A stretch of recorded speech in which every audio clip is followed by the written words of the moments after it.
안녕하십니까. 강성범의 재무관리 비법의 강성범입니다. 부모님들한테 이런 얘기 많이 들으셨을 거예요. 나한테도 보증 서지 말아라. 이 돈에 관한 얘기인데요. 돈에 관한 얘기는 이런 얘기도 있습니다. 빌려주지도 말고 빌리지도 말아라. 요거는 그 유명한 극작가죠. 그 셰익스피어가 이런 얘기를 했다고 합니다. 셰익스피어도 그렇게 글 잘 쓰는 극작가임에도 돈 관리에는 굉장히 예민했던 모양입니다. 그리고 한 유명한 박사님이 이런 얘기도 했습니다. 돈과 시간은 인생의 가장 무거운 짐이다. 그만큼 돈이라는 건 관리하기가 어렵다라는 이야기가 되겠죠. 그래서 저 강성범이가 오늘부터 여러분들과 함께 재무관리 비법에 대해서 함께 알아보고 배워가는 시간 가져보도록 하겠습니다. 여러분들 이 강성범의 재무관리 비법에서 효과적인 재무관리 정말 전문가들께 최고의 전문가들께 좋은 비법들 많이 알아가시길 바라겠습니다. 오늘도 도움 말씀 주시기 위해서 이름이 멋있어요. 엉클조 아카데미의 조경만 원장님 나와주셨습니다. 안녕하십니까? 안녕하세요. 반갑습니다. 네, 반갑습니다. 자, 오늘 이 조경만 원장님께서 주제를 아빠로 잡아주셨습니다. 그렇죠. 아빠. 요거는 얼마 전인가요? 예전인가요? 지금도 입에 오르는 내리는데 부자 아빠라는 책이 정말 전국에 장안의 화제를 불러일으킬 정도로 베스트셀러로 이름이 오르내렸었죠. 그만큼, 근데 이 부자 아빠라는 책을 사본 사람이 누구겠습니까? 대부분 아빠들이겠죠. 그만큼 이 아빠들이 재무관리 그리고 돈에 관해서 좋은 아빠가 되기 위해서 많이 신경을 쓰고 있고 아빠는 참 힘들다라는 걸 증명한 게 이 책이 최고의 베스트셀러가 된 이유가 아닌가 생각이 드는데요. 아빠들이 좋은 아빠 되기 위해서 돈 쪽으로 생각을 굉장히 많이 하고 있잖아요. 뭐 아빠이신 강성범 씨께서도 잘 아시다시피 네, 기준이 돈이 돼버리고 있으니까요. 예, 네. 그런 분도 있어서 제가 오늘 이 시간을 마련한 것도 있으니까요. 네. 어른들 말씀에 그런 말씀 하십니다. 뭐 돈이 안 모인다 그러면 총각들한테 장가가라. 네. 장가 가서도 정신 못 차리면 애 낳아야 정신 차린다. 애를 낳아야 된다. 네, 예. 애를 낳으면 아빠니까요. 예. 그래서 아빠가 된다라고 하는 사실은 누군가 책임져야 될 대상이 실제로는 아내한테 잘 보여야 되는데 네. 아내한테는 잘 안 보이고 아이가 생기면 그때부터 정신 차리는 것도 그렇죠, 아마 그렇죠. 우리 사회에서 예. 아이에 대한 사랑이 유별난 대한민국의 특징도 드러내는 것 같습니다. 그래서 네. 이런 아빠들이 아이들한테 뭔가 해주고 싶은데 나중에 경제적으로 여유가 없으면 네. 자존심도 상하고 그렇죠. 기분 나쁘니까 예. 이 돈에 대한 관심이 그때부터 많아지는 것 같습니다. 네. 강성범 씨도 그러시죠? 저도 사실은 저는 결혼할 때 첫째가 6개월이어가지고요. 잘 몰랐는데 둘째 나오고 나니까 이제 정신이 좀 차려지더라고요. 그리고 네, 이런 생각도 들어요. 어느 순간 제가 열심히 예전에 총각 때는 좀 꺼리고 좀 힘든 일을 안 하려고 그랬었는데 네. 다 하는 거 보면은 이게 딸린 세 식구가 무섭긴 무섭구나라고 생각이 들더라고요. 그러니까 남자들이 여우 같은 아내, 토끼 같은 자식. 예. 근데 여우 토끼는 예쁜 거지 않습니까? 예. 그 안에는 많은 의미가 들어있다. 네. 라고 저는 생각을 합니다. 공감합니다. 예. 자, 우리, 원장님께서 말씀해 주신 대로 오늘, 좋은 아빠, 부자 아빠가 되기 위해서 여러분들은 어떻게 해야 되는지 좀 지름길을 알려드리도록 할 텐데요. 그에 앞서 한 가지, 저희 강성범의 재무관리 비법에서는요, 여러분들 상황이 다 다르지 않습니까? 수입도 다르고, 처해 있는 상황도 다르고, 꼭 써야 되는 돈들도 다른 분야에 다 각기 흩어져 있고요. 그래서 여러분들 각자의 상황이 다를 겁니다. 보시면서, 나는 상황이 좀 다른데 하시는 분들은요, 안내번호 이렇게 나가고 있죠? 여기로 전화 주시기 바랍니다. 저희들이 공짜로 여러분들께 상담을 해드리도록 하겠습니다. 편하게 전화를 주시기 바랍니다. 꿈의 직장, 빵빵한 연봉의 대기업에 입사한 A씨. 취직하면 바로 결혼하기로 약속한 오래된 여자친구와 함께 행복한 미래를 그려보는데 취업 준비로 깊게는 생각해보지 않았던 한 가정의 가장으로서의 미래. 과연 나는 좋은 아빠, 흔히 말하는 부자 아빠가 될 수 있을까? 그러니까 대기업에 입사도 하게 됐고 여자친구도 이제 결혼하자. 그러면 결혼할 사이인 것 같습니다. 정말 좋으시겠는데 아무래도 여자친구가 있다 보니까 이렇게 일찍 결혼을 생각하신 것 같아요. 그렇죠. 일단 직장을 가지게 되면 제일 먼저 가정을 꾸려야 되겠다는 생각. 네. 사랑하는 사람이 있는 사람이면 가정보다는 그 아내하고 같이 그냥 한 집에서 사는 게 좋으니까 그냥. 그렇죠. 붙어 있고 싶고. 예, 붙어 있고 싶고. 예. 그런 거에 대해서 그런 생각을 하기 때문에 일단 결혼이라고 하는 과정을 예. 거쳐야만 예. 그것이 가능하기 때문에 이런 생각을 하는 것 같습니다. 사회에 나오자마자 결혼부터 서두르는 사람 바로 이 케이스인 것 같습니다. 네. 그리고 어느 정도 수입도 안정이 돼 있는 것 같고, 그래서 결혼을 생각하고 아이를 낳을 과감한 생각을 하는 것 같은데, 자, 그럼 이분이 어떻게 재무 관리를 해야 부자 아빠가 될 수 있을지 한번 살펴보도록 하겠습니다. 지금 이분 같은 경우는 최우선으로 결혼자금 마련을 꼽았습니다. 예. 뭐 연봉이 대기업 수준의 연봉이고 뭐 세금 뭐 이런 4대 보험을 빼고 나면 한 250만 원 정도 수령하시고 예. 그 이분한테는 여기 쓰인 것처럼 예. 수령액의 70% 이상을 잉여자금으로 남겨야 됩니다. 그러니까 지금 이 상황에서요? 예. 예. 뭐 250만 원에 70%면 175만 원 정도 되는데 야, 계산 금방 하시네요. 네. 한 예, 뭐 7, 예. 80만 원 정도를 자기 뭐 필요한 네. 경비로 쓰고 예. 그다음에 70%를 남겨야지만 그 중에서 또 일정 부분은 결혼 자금으로 배정을 하고 네.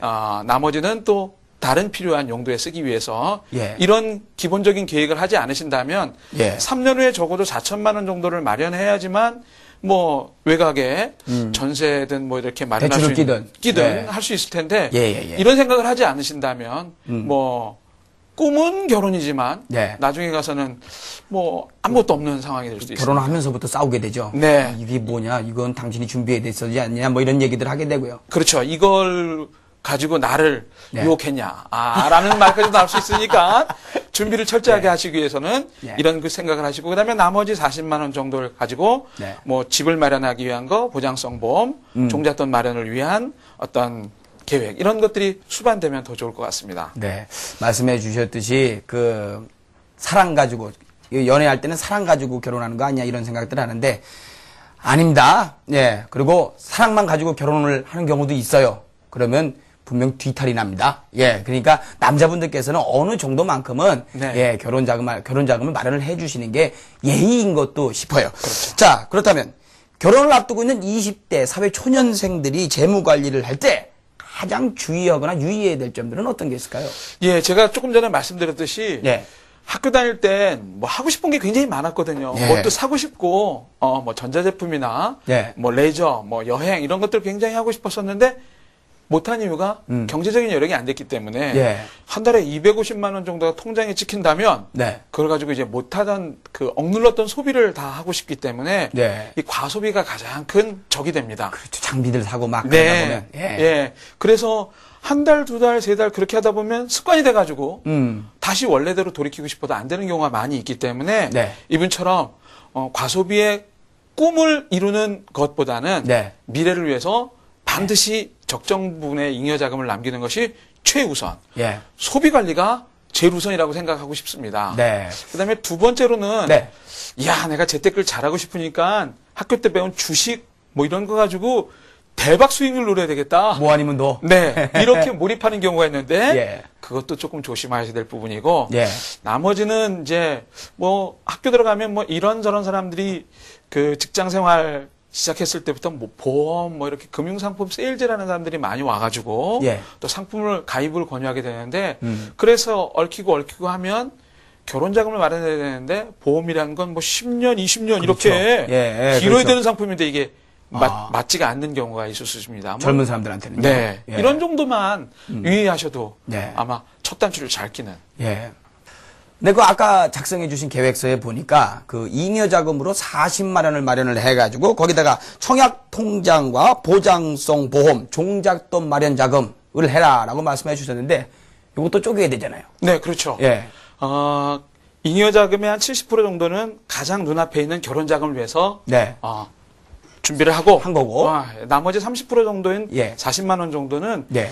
결혼만 한다고 해서 인생이 끝나는 게 아니지 않습니까? 그렇죠, 그렇죠, 집도 그렇죠. 마련하고 그 이유도 대비. 네, 이유도 대비해야 되기 때문에 그런 의미에서 일단 집을 마련하기 위해서는 대부분 아파트를 청약받기를 대부분 원하니까 예. 그걸 위해서 청약 통장의 일정 부분 뭐 5만 원, 10만 원 금액은 크게 차이가 없습니다. 예. 40만 원 중에서 일부는 그렇게 하시고 또 보장성 보험도 무시할 수 없는 부분이기 때문에 혼자 살고 있다고 하더라도 책임질 사람이 없다 하더라도 뭐 다쳤을 때 무슨 뭐 보상 상해 받는 같은 거 상해 입었을 같은 때. 거요. 예, 예. 그런 걸 위해서 한 5만 원, 10만 원 정도 보장성 보험도 좀 생각해 보시고 그다음에 예. 한 20만 원 정도는 그 자녀 교육비나 은퇴 뭐 예. 아직 은퇴를 말씀드리면 좀 이분한테는 너무 먼 얘기일 수도 있지만 그렇죠, 그래도 그렇죠. 시작은 하셔야 되니까 예. 한 10만 원 정도의 자금이라도 은퇴를 위해서 시작하시면 되는데 뭐 펀드나 많이 관심을 가지시는 적립식 펀드 같은 경우 예. 하시면 아마 도움이 될 것 같습니다. 이 결혼자금 마련 이외에 다른 것도 또 신경을 써야 될 텐데 그 외에 팁을 좀 주신다면 어떤 게 있을까요? 네, 제가 생각하기에는 저도 뭐 총각 시절에 좀 놓친 게 있는데 예. 내가 그때 경제나 금융 이런 금융 상품에 대한 공부를 좀 잘해뒀으면 공부를. 예, 네. 나중에 새로 나온 상품이라든가 예. 또는 뭐 기존에 있는 상품들을 이렇게 헛발질을 안 하고 실수를 좀 덜 했을 텐데 아, 저도 그런 시절이 있었습니다. 누구에게나 다. 모르시다가 네. 미리 좀 알았으면 그렇죠. 예. 후회가 많이 있거든요. 예. 강의나 사람을 만나다 보면 이런 얘기를 10년 전에 들었으면 내가 잘할 텐데 이런 얘기를 하시는 분들을 위해서 예. 돈을 모아가면서 금융상품에 대한 공부도 좀 하시고 예. 경제나 금융에 대한 책도 한번 읽어보시고 이런 노하우를 조금 천천히 쌓아가는 예. 공부하는 시간도 예. 굉장히 중요한 기회가 아닐까 생각을 합니다. 정말 제대로 된 아빠가 되기 위해서는 그 공부도 제대로 전문적으로 약간은 해야 된다라는 말씀인데 정말 필요한 것 같습니다. 자, 한번 둘러보시고 주변의 후배나 뭐 가족들이나 이렇게 그 결혼 앞두고 계신 분들한테 지금 들으신 얘기 해주셔도 좋을 것 같고 남자친구한테 이 남자하고 결혼해야 되겠다 싶은 여자분들은 남자친구한테 요 얘기 해주셔도 좋을 것 같습니다. 자, 그 외에 뭐 비슷한 상황인데 다른 경우 가지고 계신 분들은요, 저 또 번호 저희가 나가고 있죠. 이 번호로 저희가 재무상담 각자 개별적으로 해드리고 있으니까요. 부담 없이 공짜니까 전화해 주시기 바랍니다. 잘 나가던 젊은 사장님이었던 A씨. 사업 실패 후 새로운 각오를 다지며 직장 생활을 시작했다. 30대 중반의 나이지만 실패한 사업의 뒷수습으로 벌어둔 돈을 모두 써버린 상황. 얼마 전 알게 된 아내의 임신은 가족 모두에게 기쁜 일이지만 A씨에게는 그만큼 고민도 깊어지게 했다. 무일푼으로 다시 시작하는 미래. 부자 아빠가 되려면 어떻게 해야 할까? 자, 정리를 해드리면, 일단은 이분은 대단하신 분이다! 라는 생각이 듭니다. 한번 사업 실패를 하셨는데, 꿋꿋하게 다시 일어나셨는데요. 이런 의지라면 뭐 재테크 조금만 알려드리면 성공하실 수 있을 것 같다라는 생각도 들고요. 그런데, 자녀가 둘에다가 부모님을 봉양하고 계십니다. 그런데 또 셋째가 지금, 출동 대기 중에 있습니다. 그러다 보니까 이분 같은 경우에는 쉽게 부자 아빠 되기는 어렵겠는데요. 예, 상황을 보면서 제가 좀 말씀을 드리겠습니다. 예. 이분이 지금 사업을 실패하고 나서 다시 새 출발한다는 느낌으로 맞벌이를 네. 하고 계신데 한 달에 400만 원 정도를 벌고 계시고 예. 그 중에서 뭐 적금, 부금 이런 거를 계산하면 거의 180만 원 반 가까이 그러네요. 네, 저축을 하고 계시고 예. 뭐 상황이 어렵기 때문에 보증금 있는 월세를 조금 사시고 생활비로 190만 원을 쓰고 계신 예. 어찌 보면 아주 우리 사회에서 이 정도만 하셔도 박수를 네. 받을 만한 예. 그런 상황이십니다. 되게 사실 190만 원이지만 6명 생활비잖아요. 네, 그렇죠. 그것도 임신 중이시고 또. 네. 야, 그러니 뭐 아껴는 쓰고 계시는데 이분 같은 경우는 어떻게 좀 수정을 해 주셔야 될까요? 예, 제가 조금 생각하기에는 이분이 갖고 계신 여러 가지 상황 중에서 제일 먼저 짚어야 될 것은 네. 사업을 하다가 조금 실패를 하셨기 때문에 혹시 부채가 없을까라는 걱정도 좀 됩니다. 그러게요. 있을 텐데. 예, 있으면은 아마 그게 예. 조금 복병이 될 수도 있지만 예. 지금 이 상황만 일단은 가지고- 말씀 안 하셨으니까. 네, 말씀 예. 안 하셨으니까 청약 저축이나 부금에다 지금 30만 원 붓고 계신 걸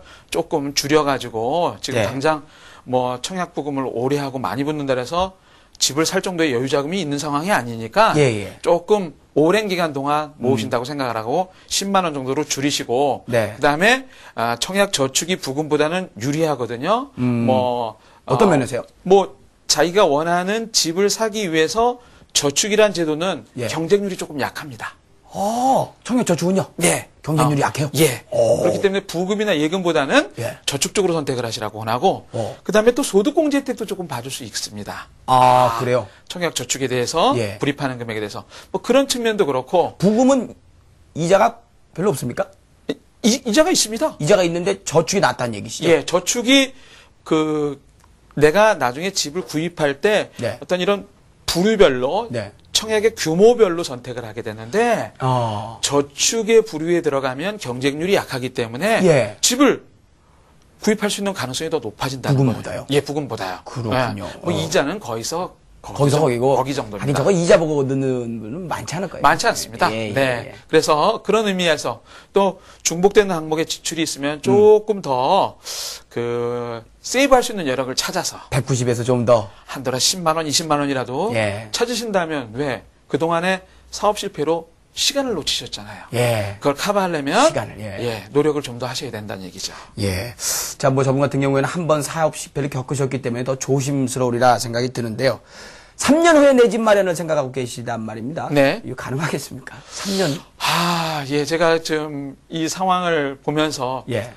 어느 지역에 사시는지, 예. 어떤 집에 대한 꿈이 있는지에 따라서 될까 안 될까에 대한 판단을 한 반반 정도 내릴 수 있을 것 같습니다. 예. 뭐 수도권 외곽에 빌라라도 내 집이 있었으면 좋겠다. 눈높이를 좀 낮추시면. 예. 예. 그러시면 뭐 적당한 규모로 지금 있는 2천만 원 보증금에다가 네.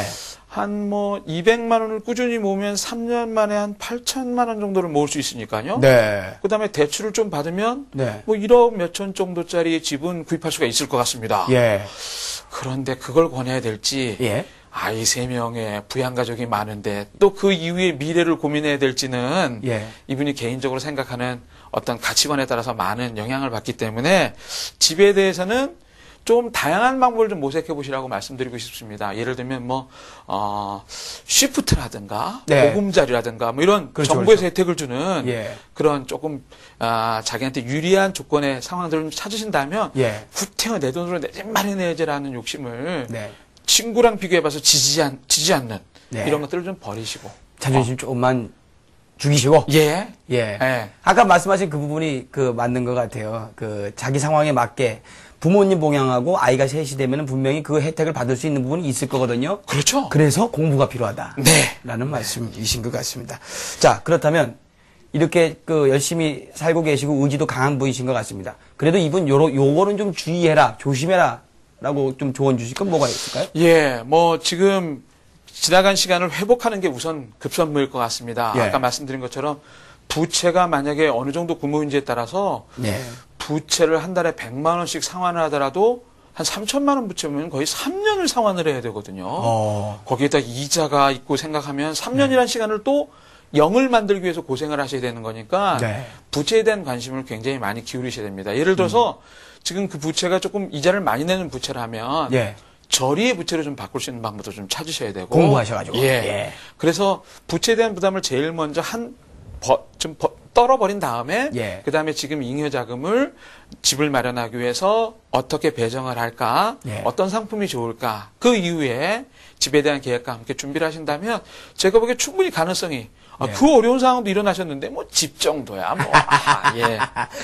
우리 원장님은 어려움을 겪어보셨습니까? 저도 예. 근데 또 제가 겪은 어려움은요 더 어려운 당하신 분 얘기 들어보면 예. 조용히 해야 되는 어려움이더라고요. 근데 얼마까지 해 드셨습니까?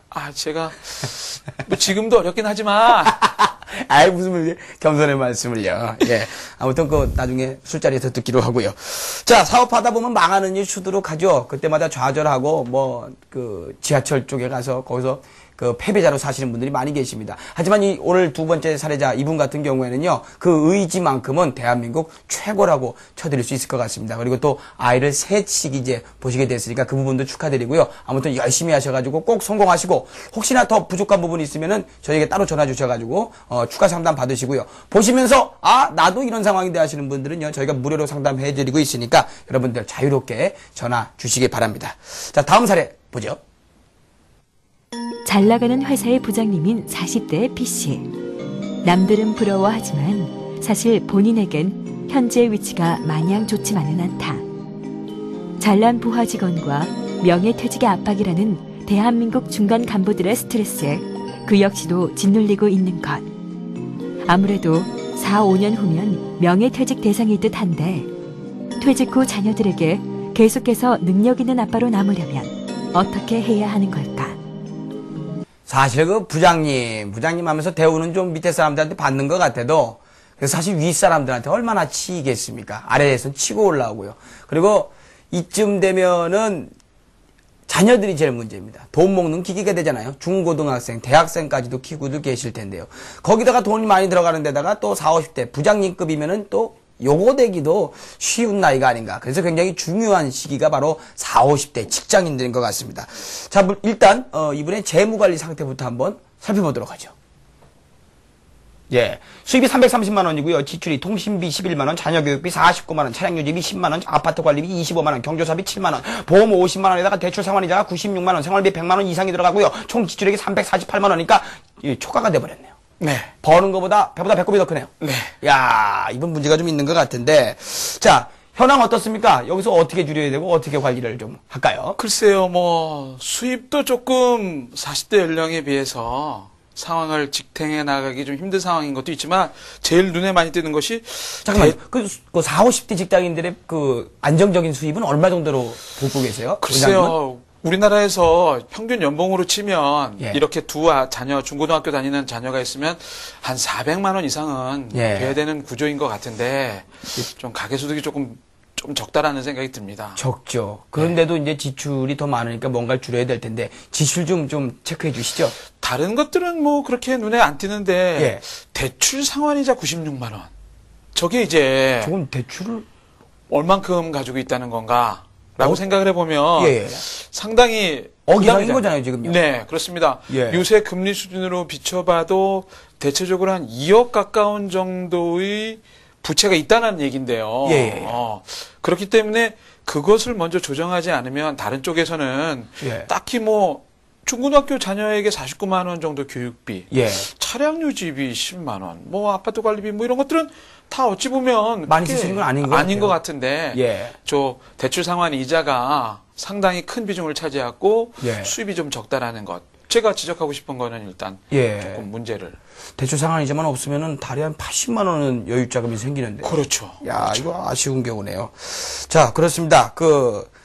저렇게 대출 같은 거 끼고 있는 분들이 굉장히 많을 거란 말입니다. 그렇다면 40대 가장이자 아버지들이 가장 신경 쓰고 주의해야 하고, 그리고 또 대비해야 되는 것들, 어떤 게 있을까요? 예, 여기 지금 그분의 자산과 부채에 대한 상황이 나와 있는데 예. 아까 우리가 예상한 것처럼 아파트가 3억 1천만 원짜리가 있는데 이리저리 대출을 합해서 2억이 있고요. 네. 결국은 1억 요거구나. 1천만 원을 가지고 예. 3억 1천만 원짜리 집을 갖고 있다라는 거니까 그러면 가지고 계신 돈보다 더 많이 대출을 받으셔가지고 집을 사셨네요. 예, 그렇죠. 야. 아마 이리저리 뭐 마이너스를 커버하다 보니까 뭐 이런저런 그렇죠. 마이너스 대출을- 대출 1,000만 원, 은행 신용 대출 1,000만 원, 저건 이사 비용일 거란 말이죠. 네. 야, 정말 뭐 목을 확 죄어오겠는데. 그래서 예. 40대 대부분의 지금 대한민국 가장들이 갖고 있는 전형적인 유형이라고 할 수 있습니다. 네, 다음 그림 좀 보여주시면 설명드리겠는데요. 아파트가 전체 자산의 상당 부분을 차지하고 있기 때문에 예. 그것도 대출이 많이 끼어 있는 아파트이기 때문에 예. 전체적으로 보면 소득 중에서 부채가 차지하는 비율, 네. 또 뭐 소득 대비 대출금 상환 비율, 부채 비율이 자산에서 어느 정도 차지하느냐 이런 것들이 평균 예. 이상 훨씬 부담이 가는 정도로 지금 표현이 되어 있습니다. 예, 총소득의 총부채가 36% 이내가 돼야 되고. 네. 오, 뭐 저런 지표들이 어렵네요. 네. 예, 공부해야 되겠네. 네. 예. 버는 것 중에서 예. 이자로 나가는 비율이 좀 적어야 되는데 너무 과다하다. 아까 말씀드린 것처럼. 그러니까 이자로 나가는 게 자기 월 수입 100만 원이면 36만 원 이내가 돼야 예, 된다. 그래야 되는데. 뭐 이런 얘기군요. 예, 그렇죠. 그 다음에 전체 재산 중에서 부동산, 특별히 집이 차지하는 비율이 예. 일정 비분 이하여야 되는데 예. 이분 같은 경우는 그게 높고 네. 그 다음에 아파트 중에서도 3분의 2가 남의 돈이고 그렇죠. 예, 그런 것들이 부채 비율을 관리할 때 지금 문제는 모든 것이 부채로부터 비롯되거든요. 예. 그래서 부채에 대한 각별한 좀 신경을 쓰셔야 되는 가정인 것이 분명히 여실히 드러나고 있습니다. 그렇죠. 이런 분들은 집값 떨어지면 진짜 환장하겠는데요. 네. 예. 근데 대출을 저렇게 받아놨으면은 그 집값이라도 좀 쭉쭉쭉 올라가야지 좀 마음이 편할 텐데 그 대출 이자보다 오르는 속도가 더 빨라야지 이게 될 텐데 지금 같으면은 정말 오르는 걸 마냥 원할 수도 없고 그렇죠. 떨어지는 거 좋아할 수도 없는 그런 네, 그렇죠. 상황인 것 이 같습니다. 사람이 울면 이 사람이 웃고, 이 사람이 웃으면 이 사람이 울고. 네. 예, 요즘 부동산 경기가 그렇죠. 이번 상황 보면서 그 대출 끼고서 집 꼭 사야지라는 분들 요즘 많이 줄어드셨겠지만 그런 분들 다시 한번 또 생각을 재고를 하셔야 될 것 같습니다. 여러분들한테도 각자 상황별로 저희들이 상담할 기회를 드리고 있습니다. 저희가 고지해드리는 전화번호를 통해서 연락 주시면요. 얼마씩 받나? 이 생각하지 마십시오. 공짜로 여러분들한테 알려드리고 있으니까요. 자기 상황에 비춰서 각자 그 상담들 받아보시기를 바라겠습니다. 아내와 함께 식당을 운영하며 열심히 살고 있는 CC. 대학생이 된 아이들의 공부만 끝나면 가게를 정리하고 아내와 함께 여행이나 다닐까 생각 중이다. 그러나 최근 손님도 부쩍 줄어든 데다 사두었던 부동산의 가격도 많이 폭락한 상황.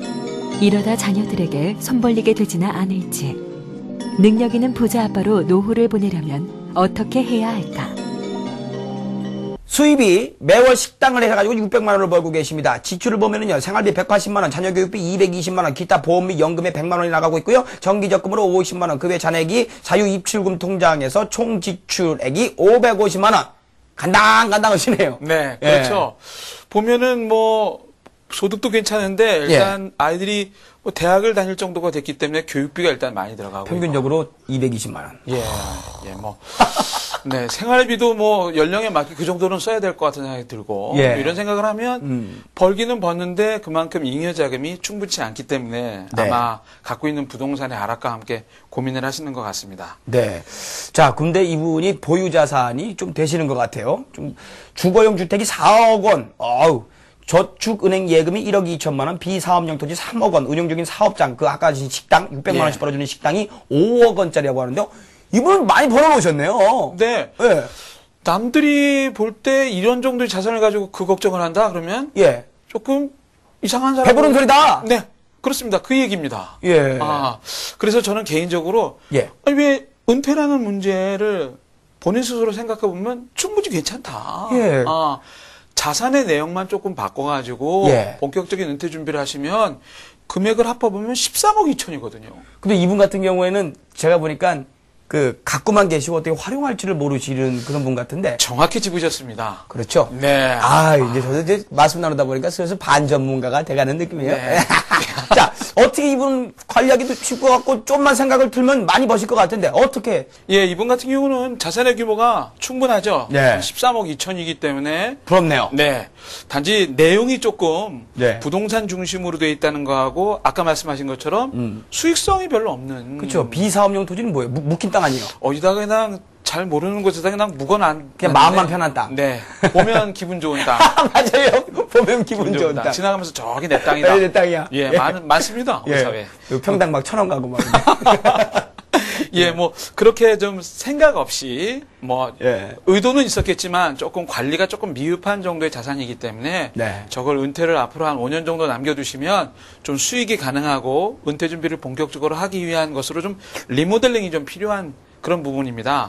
먼저 우선 제가 좀 부탁드리고 싶은 것은 내가 은퇴를 위해서 어느 정도의 돈이 필요할까를 곰곰이 좀 생각해 보셔야 됩니다. 한 달에 생활비가 뭐 200만 원이 필요하면 저걸 잘 돌려가지고 임대소득 나오는데 어디 없을까? 이런 생각도 좀 하셔야 되고요. 그 다음에 내가 식당 계속 하던 것이 있는데 좀 축소해가지고 여기서 그냥 소일거리로 한 100만 원만 벌어도 될 텐데 이런 생각을 조금 하시면 남들이 보시면 정말 박수 받을 정도의 자산 규모를 가지고도 심리적으로 괜히 가격이 떨어지니까 쫓기는 것 같은 그런 생각이 드네요. 제가 볼 때는 주택이 한 5억 같고 비사업용 토지가 한 5억 같고 막 이랬는데 확 떨어지니까 지금 불안한 것 같은데 그렇습니다. 남들이 보면은 굉장히 부러워할 정도로 성공해 놓으셨으니까 이제 좀 쉬면서 해도 되겠다. 그러니까 한마디로 뭐 받을 거 별로 없다. 상담받을 거 별로 없다 뭐 이런 얘기가 되는 것도 같습니다. 자, 저렇게 여유 있으신 가운데서도 그래도 나는 여기서 어떻게 좀 더 편하면서 유용하게 그 재무 관리를 할 수 있는 방법 알고 싶다 하시는 분들은요, 저희가 계속 번호 고지해드리고 있죠. 이 번호로 연락 주시면요, 저희들이 상담해 드리도록 하겠습니다. 어떻게요? 공짜로요. 올해 나이 35. 결혼 5년 차에 직장인 CC. 위로 2 자녀를 두고 아내는 셋째를 임신 중. 이제 새 아이의 아빠가 될 예정이다. 그런데 얼마 전부터 회사에서 월급이 밀리는 일이 잦아져 고민 중. 다행히 며칠 전 밀린 월급을 받긴 했지만 앞으로가 걱정이다. 이거 우리 가족을 지키려면 장사라도 해야 하는 게 아닐까? 아, 정말 답답하죠? 가장이 돼가지고 월급 제대로 못 갖다 주면 그거 같이 속상한 일이 어디 있겠습니까? 그래서 이분 같은 경우에는 나 때려치고 장사나 하자라는 생각을 하시는 것 같은데, 자, 전문적인 한번 상담 받아보도록 하겠습니다. 먼저 이분의 재무관리 상태부터 보죠. 자, 수입이 250만 원 정도 되시는데요. 지출 보죠. 대출이자 및 기타 보험이 30만 원 들어가고 있고요. 전기적금이 30만 원, 공과금 및 관리비가 30만 원, 휴대폰 요금이 20만 원, 생활비가 140만 원. 자, 그리고 보유 자산이 되겠습니다. 전세보증금 1억 2천만 원은 은행에서 대출을 냈고요. 매달 만기 예정의 전기적금이 900만 원이 있습니다. 자, 250만 원에다가 지금 쓰는 돈이 보니까요. 90만 원, 110만 원, 250만 원. 딱 지출을 수입하고 지출이 똑같네요. 예, 네, 그렇죠. 그렇죠. 250, 250 맞는데. 네. 어떻습니까? 이분 같은 경우에 지금 그 재무관리 상태가 괜찮나요? 딱 맞는 이유가요. 예. 남는 부분을 갖다가 생활비 140만 원에 다 몰아놓은 것 같습니다. 그러네요. 예. 제가 상담을 해보니까요. 예. 어느 분도 수입과 지출이 딱 맞아 떨어지진 않더라고요. 예. 남으니까 어쩌면은 저축, 보험, 투자 이런 걸 하는 것 같고요. 예. 또 모자라니까 대출을 받는 것 같습니다. 오. 강성범 씨께서는 매월 받는 수입과 매월 네. 지출하는 돈이 일치하던가요? 저는 진짜 도깨비 살림이에요. 잘 벌 때 쭉 벌다가 못 벌 때는 한 푼도 없고. 예. 예, 그게 연예인이니까 그렇죠, 뭐. 그런 분일수록 더 재무관리가 필요한 것 같습니다. 예. 예. 그래서 항상 유동성이라는 부분을 얘기하거든요. 네. 그래서 3개월에서 6개월 정도는 만약의 경우가 생겼을 경우에 유동성 자금으로 갖고 있어야 된다라고 얘기합니다. 예. 이분 같은 경우 바로 수입이 끊어졌을 경우에 예. 지금 힘들어하는 요소가 뭐 한두 달 동안 급여 안 나올 때 다른 부분을 막 끌어와야 되거나 이런 예. 부분에 대한 고통을 많이 호소하더라고요. 예. 예. 제가 볼 때 보유자산에서 1억 2천 중에 2천만 원 2천만 원 대출은 은행 있죠. 대출은 월급 안 나올 때 땡겨 쓰신 것 같은데. 예. 맞습니다. 맞습니다. 예. 그런데 예. 대출을 갚는 방법도요. 원금을 나중에 한꺼번에 상환하면서 이자가만 내는 부분이 있는데 이분 같은 경우 예. 그렇게 내고 있더라고요. 저도 그렇게 그러니까 하고 있는데요. 5년 정도 지나서 원금과 예. 이자를 같이 상환한다면 이분은 부채가 제로가 될 텐데 이런 상태로 가면 5년 후에도 부채 2천만 원은 그대로 있을 것 같습니다. 그래서 오. 이분한테는 예. 만기가 되면 900만 원으로 일단은 그 상환을 하고 예. 1,100만 원은 원금과 이자를 같이 납입하는 걸로 변경하니까 오. 5년 동안 작은 비용으로 그 2천만 원에 대한 부분을 전부 다 해결할 수 있도록 했습니다. 20만 원을 갖다 핸드폰 요금을 쓰신다는데 이 정도면은 지금 사업하시는 정도 같아요? 10만 원씩 부부 합의니까 10만 원씩 쓰시는 것 같은데 예. 아마 본인이 일을 하시니까 더 쓰겠죠. 근데 저는 젊은 26세 직장 여성인데 달에 15만 원 쓰는 여성 맞습니다. 예. 그래서 이 정도는 그냥 쓰는 거 아닌가 싶은데 이 정도도 많이 쓰는 거죠. 굉장히 많이 쓰죠. 아니면은 부부간의 예. 통화가 많다 그러면은요. 네. 요금제를 좀 전환해 보거나 이런 방법도 한번 좀 생각해 봐야 될 것 같습니다. 네. 그리고 어쩌면은 이분 같은 경우는 자영업을 저는 권하고 싶지 않아요. 자영업으로 지금 하고 싶다는데 하지 말라고요? 그렇죠. 왜요? 자영업을 준비 없이 이런 상태로 했다가는요. 네. 성공할 확률이 얼마나 될까요? 열심히 하면 되는 거 아닙니까? 예, 그렇죠. 예. 다 열심히 하는데 세상이 열심히 한다고 되는 건 아니고요. 보통 처음에 장사를 하더라도요. 성공 예. 확률이 보통 20% 얘기하더라고요. 그렇죠. 안 근데 되는 사람 3년에서 한 5년 정도 지나면 주변에서도 경쟁업체가 생기죠. 그렇죠. 또 잘 되면 확률이 또 더 떨어집니다. 그래서 예. 5%까지 얘기하는 분이 계시거든요. 그래서 이분 같은 경우는 샐러리 생활을 좀 더 하시다가 예. 충분한 준비가 된 이후에 예. 왜냐 보면 이분 같은 경우는 당장 그만두면 퇴직금이라도 있습니다. 샐러리 장점이죠. 예. 사업을 하다 실패하게 되면은 아무것도 남는 게 없다고 하더라고요. 그렇죠. 그래서 예. 현재 가정의 좀 행복을 생각을 한다면 예. 샐러리 생활을 좀 더 해서 좀 어느 정도 충분한 준비가 된 이후에 하자고 이렇게 권해드렸습니다. 지금 회사가 어려워서 월급은 띄엄띄엄 나오더라도 네. 지금이 좀 낫습니다라는 말씀인 거죠. 얘기 들어보니까요. 예. 그렇게 나쁘지는 않더라고요. 한두 달 요즘 좀 경기가 안 좋았을 때가 좀 넘어가면 그래도 괜찮다고. 예. 또 이제 사장님 같은 경우도 조금만 참아달라고 또 직원들과의 관계도 괜찮이 좋더라고요. 네. 괜히 엄살 부리신 것도 같고 장사하고 싶은 마음이 좀 있으신 모양이에요. 자유롭게. 샐러리맨들이 가진 병 중에 하나죠. 예. 근데 자영업 정말 어렵죠. 말씀하셨듯이 생존율이 5% 정도밖에 안 된답니다. 저도 장사를 많이 해봤고 신문에도 많이 났죠. 사업 제일 못하는 연예인 3위 제가 찾았어요. 3위. 예, 제가 여러분께 충고드립니다. 장사는 앵간하면 안 하시는 게 좋습니다. 자, 그리고 흔히 버는 돈에 저축을 반을 해라. 100만 원을 벌면 50만 원 해라. 젊은 사람들은 60%까지 해라. 이런 얘기들 하는데 우리 이사님께서는 얼마 정도, 몇 % 정도 저축하는 걸 권하십니까? 30% 이상은 해야 되겠죠. 50%는 사실 현실적으로 무리가 되는 것 같아요. 너무 많이. 특히 가정을 가지게 되면 아이들한테 교육비 들어가야 되죠. 그 아이들한테 들어가는 돈, 그리고 또 집 대출 받았으면 넣는 돈이 많은데, 그래도 30% 정도는 꼭 유지를 해야 된다라는 말씀인 거죠. 그렇죠. 예. 빨리 내 목표를 달성하고 싶으면 허리띠를 예. 졸라매고 50%, 60%까지 할 수 있는 거고요. 예. 또 개인적으로 다른 부분에 대한 준비하는 부분도 있다면, 또 예. 자기 개발이라든가 이런 부분이 있다면, 예. 그래도 30% 이상은 저축률을 가져가야 원하는 내 가정의 행복을 지킬 수 있지 않을까 생각을 합니다. 그리고 내가 이 상태로 갔을 때 5년 후, 10년 후에 과연 어떤 모습이 될 것인가에 대한 그림을 그려야 되거든요. 예. 근데 제가 매일매일 그릴 필요는 없죠. 그거를 정기적으로 한 1년에 한 번 정도 예. 나를 상담해주는 전문가를 통해서 점검만 받으면 넘어갑니다. 예. 그런데 365일 걱정하면서 예. 한 번도 제대로 하지 못하더라고요. 그게 아까도 말씀하셨듯이 가서 하면은 상담만 받아놓고 계약을 안 하면 또 미안할까봐 그러시는데, 예. 아까 무슨 말씀해 주셨죠? 가족을 위해서는 뭐 창피한 게 있고 뭘 눈치 볼 게 있느냐. 그 말이 정답인 것 같습니다.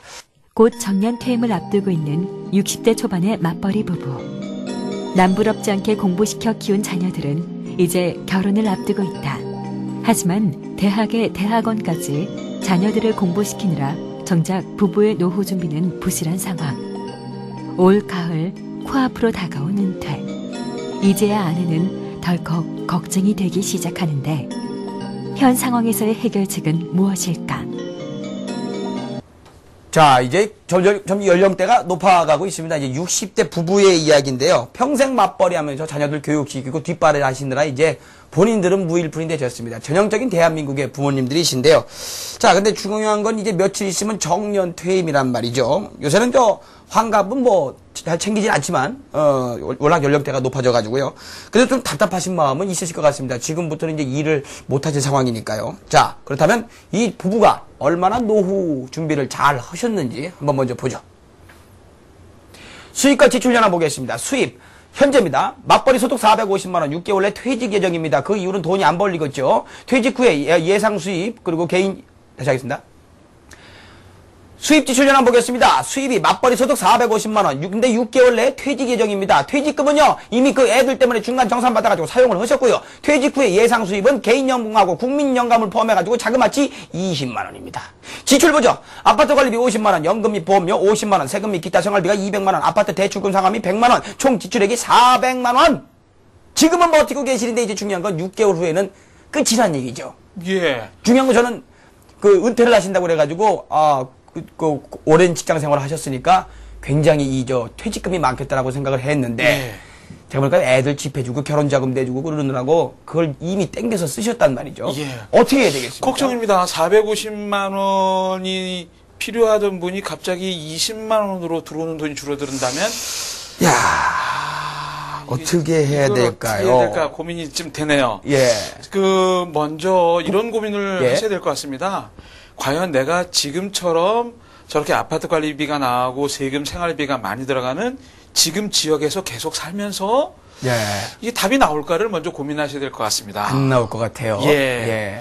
아니면은 수입을 늘려야 되는데 네. 아이들한테 내가 해줬으니까 돈을 내놔라. 내 애들이라도 돈 많이 잘 벌어갖고 걱정 없으면 되는데 그건 또 어떤 상황인지 모르겠고요. 예, 그건 아이들한테 어쩌면 네. 결혼도 안 한 자녀가 결혼 못할 수도 있습니다. 부모를 부양해야 된다면. 계속 돈만 잡아먹고 있을 수도 있고, 결혼해도 손 벌릴 수 없는 상황이 될 수도 있고. 예. 그렇기 때문에 제가 보기에는 지금 같은 생활을 생각하시는 게 아니라 네. 조금 더 많이 저 소득이 450만 원 들어오던 것들이 많이 줄어들면은 중간에 어떤 이런 협상 포인트를 잡으셔야 되는데 네. 그 시간까지 시간이 아직 60대 초반이면 아까 말씀하신 것처럼 청년입니다. 요즘 90세까지도 별 문제 없으면 사시잖아요. 예, 그렇기 때문에 은퇴는 한 70세부터 하신다고 생각을 하고 네. 한 10년 정도 동안은 그런 고민을 하시면서 소득이 중간 정도 도와줄 수 있는 일 하다못해 요새 경비 그렇죠. 이런 일을 해서라도 예. 시간을 많이 좀 때우시면서 네. 한 10년 소일거리 동안을 찾으셔가지고. 예, 소일거리 찾으신다면 아마 제가 보기에 한 100만 원 조금 넘어 부부가 소득이 들어온다면 한 150만 원 정도의 수입이 가능할 정도의 구조가 네. 되기 때문에 그런 상황에서 지출 구조를 만드신다면 그런 대로 좀 답이 나오지 않을까. 그런데 딱 보니까 있으시긴 해요. 봐요. 아파트 관리비가 50만 원이랍니다. 그럼 그러면 아파트가 꽤 좋은 것 같은데, 자, 이 두 분의 그 현재 가지고 계신 건 어떤 게 있는지 한번 보죠. 네. 거주 중인 시가 3억 원 상당의 아파트가 있으세요. 네. 예. 그리고 또 있으십니다. 지방에 1억 원 상당의 임대 아파트, 청약 예금과 주식 및 후순위 채권이 3천만 원, 정기 예금 6천만 원. 아유, 다행이네요. 네, 그러네요. 놀랐습니다. 저는 예. 큰일 나셨다고 생각했는데. 그래도 4억 원 상당의 부동산과 네. 1억 원 가까운 뭐 현찰. 금융자산이 있기 때문에 예. 그래서 저도 뭐 아까의 그런 절망적인 분위기보다 희망을 예. 많이 가질 수 있는 분위기인 것 같습니다. 아, 그러니까 네. 제가 볼 때는 중간에 그 퇴직금을 땡기신 게 저 아파트 저 1억 원짜리 이거 하시려고. 그렇죠. 예. 뭐 그 임대소득이라도 좀 있으면 예. 은퇴 후에 좀 편할까 그렇게 생각을 하신 것 같습니다.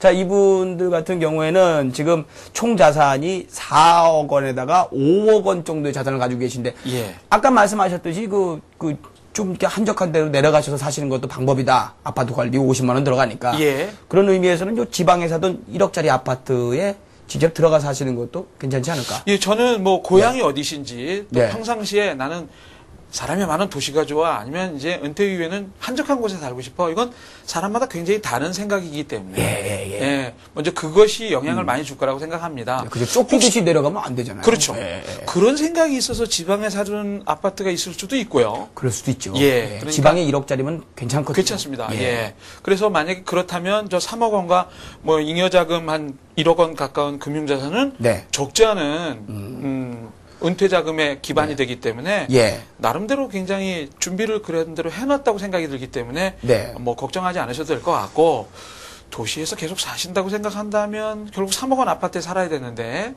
그렇게 된다면 관리비 50만 원인데. 예, 관리비 50만 원 그것도 걱정이고 네. 소득이 안 나오기 때문에 그렇죠. 영목이지라고 들어보셨습니까? 들어는 봤습니다. 네. 아, 그거 생각하셔도 되겠네요. 예, 그거 설명 좀 해주시죠. 어차피 아이들은 스스로의 힘으로 살아가야지 뭐 부모한테 큰 기대를 걸 수 있는 상황이 아니기 때문에 예. 그냥 내가 살던 집 담보대출 받아가지고 계속 살다가 예. 집 은행한테 돈을 넘겨준다라고 네. 생각을 하면 영목이도 괜찮은 제도이기 때문에 예. 한번 활용해 볼 수 있을 것 같고요. 네. 만약에 그게 아니라면 현재 아파트 과감히 처분하고 예. 지방에 있는 임대 아파트로 내려가셔서 예. 조금 여유 있게 느긋하게 네. 고향에 있는 친구들 좀 만나면서 네. 사시는 것도 괜찮을 것 같습니다. 중요한 건 현재 아파트 처분해가지고 자식들 주면 안 되겠죠. 아, 그거는 제가라도 가서 뺏어서 묶어두고 싶은 정도의 굉장히 중요한 문제입니다. 예, 갖고 계셔야 지방에 내려가셔도 자식들 자주 찾아옵니다. 네, 그렇습니다. 맡기시고 뭐 투자다 생각하시면 큰일 나실 수 있을 것 같아요. 예. 또 하나는 생활비를 좀 줄일 수 있는 부분을 좀 찾으셔야 되기 때문에 네. 뭐 아파트 관리비 이런 것들은 당연히 현재 아파트를 처분하면 없어지지만 네. 뭐 연금이라든가 네. 아까 말씀하신 여러 가지 1억 원 지출된 가까운 분도 계시잖아요. 예, 지출되는 부분을 조금 줄여가지고 한 100만 원 정도 두 분이서 사시면 100만 원 정도의 생활비면 네. 지방에서 사시는데 문제가 없을 것 같기 때문에 그렇게 된다면 네. 아마 은퇴 걱정하지 않으시고 지금까지 자녀들한테 이리저리 지원해준 거 후회하지 않으시면서 네. 본인들만의 삶을 꾸려갈 수 있을 것 같습니다. 사람이란 게 그런 것 같아요. 재산이 얼마나 있건 이제 나는 일할 나이가 얼마 안 남았고 그런 상황에서 딱 내가 이제 사회적 경제적 주체로서의 역할이 끝난다라고 생각이 들면 돈이 많아도 굉장히 불안할 것 같아요. 예, 그렇죠. 예. 이제 있는 돈을 갉아먹어야 되니까요. 아, 예. 예전에는 돈이 조금씩 늘어가다가 예. 익숙하지 않잖아요. 그렇죠, 있는 걸 갉아먹는다는 게. 그게 예. 은퇴를 앞둔 분들의 가장 큰 고민인 것을 제가 많이 만나봅니다. 예. 자, 그럼 앞으로 구체적으로 좀 해주실 말씀은 없습니까? 현금 1억하고 3억 갖고 처분하고 막 그러시는데 앞으로 해나가야 할 재무관리 방향 같은 거요. 글쎄, 이분은 뭐 이리저리 볼 때 그렇게 평균 이하의 걱정이 되는 과정이 아니기 때문에 네. 지금서부터 은퇴를 조금 걱정하는 그런 본격적인 준비를 하는 시기로 한 5년에서 10년을 삼으셨으면 좋겠습니다. 앞으로도요? 네. 예. 어차피 60대 초반 한 70 정도부터 은퇴다 네. 생각을 하시고 예. 일도 계속 거리를 좀 찾으시고 음. 집도 좀 급하게 처분하지 마시고 처분하셔야 된다면 예. 좀 지금 경기도 안 좋은데 네. 좀 기다렸다가 어떤 전문가의 도움을 좀 받아서 처분하시고 이런다면 가능하면 손실이 적은 상태에서 본격적인 은퇴 준비가 잘 되지 않을까 네. 그런 생각을 합니다. 자, 그럼 아까 말씀하신 영모기지제도 네. 집을 맡겨놓고 다달이 돈을 타 쓰는 건데, 네. 근데 그거 말고 60대 이 은퇴 앞둔 분들이 알아두면 좋을 거, 뭐 어떤 게 있을까요?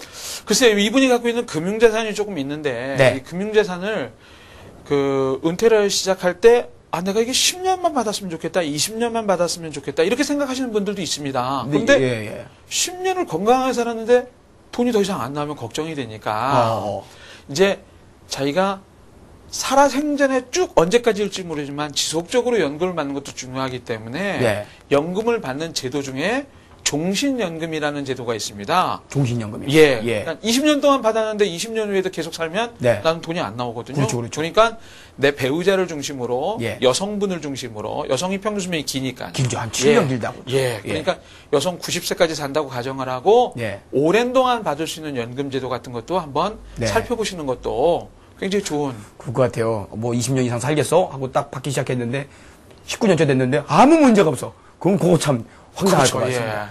근데 은퇴 준비하시는 분들이요. 많은 분들이 창업도 생각하시거든요. 자기 가게 내는 거 있잖아요. 예. 프랜차이즈 같은 거 하는 거. 그거에 대해서는 어떻게 생각하십니까? 글쎄 은퇴 강의를 가면 그런 의논을 많이 하십니다. 그렇죠. 가게 차리시려고 하시는 분들.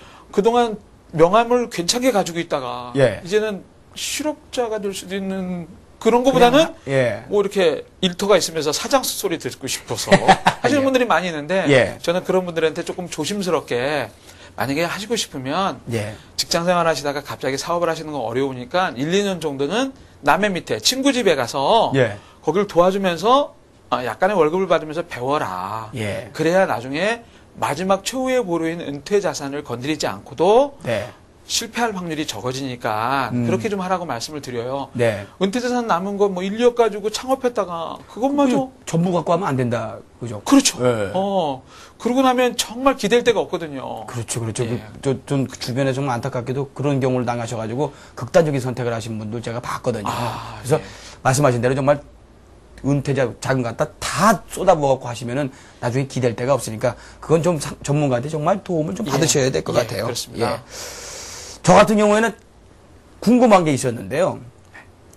제가 대출이 1억 원이 좀 넘습니다. 네. 그런데 저희 집사람 같은 경우에는 상담을 받아보더니 이 대출금 받는 것보다 요거에 투자를 하면은 대출금 이자보다 수익이 더 나온다. 그러니까 대출금은 대출금대로 갚고 예. 여기서 나온 수익으로 해가지고 그 이상이 나니까 그렇게 해라라고 해서 제 의견은 절대 아닌데 나는 내 이름으로 대출이 돼 있으니까 네. 예. 그거 저 펀드 그거는 자기 이름으로 해놓고 그건 불안한데 요거 믿어도 되는 겁니까?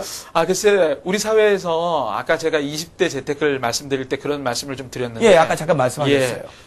그 투자나 이런 거에 대한 공부를 한 번도 안 하시고 관심도 없으신 분이 네.